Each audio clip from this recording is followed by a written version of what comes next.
დღეს ჩვენ აქ შევიკრიბეთ სპეციალურ საგამოძიებო სამსახურთან, სწორედ იმის გასაპროტესტებლად, რაც მოხდა რამდენიმე კვირის წინ.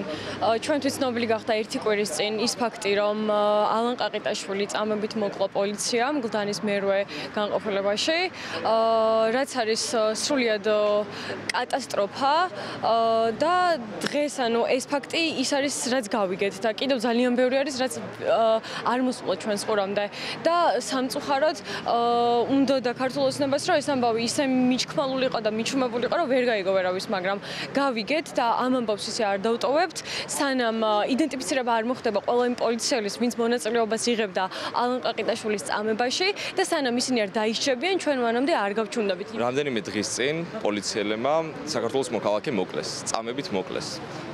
პოლიციის განყოფილებაში შეიყვანეს დაკითხვის მიზნით და აწამეს.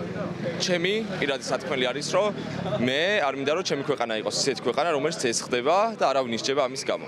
აქ მოვიდით ერთი მოთხოვნით, რომ დაისაჯონ ის პოლიციელები, რომლებმაც ეს ჩაიდინეს და საბართიანობა აღდგეს ალან ყაყიტაშვილის სახელზე. მიზანი არის ის, რომ პოლიციამ დაკითხვა უნდა აწარმოოს აბსოლუტურად ადამიანის უფლებების ფარგლებში.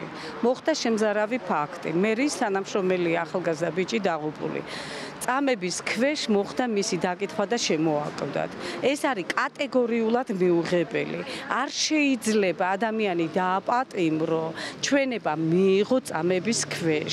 ეს არის უდიდესი დანაშაული, უდიდესი და ვინც ეს ჩაიდინა, ეს პიროვნება სასწრაფოდ სახელმწიფომ გამოავლინოს და აღძრას სისხლის სამართლის საქმე.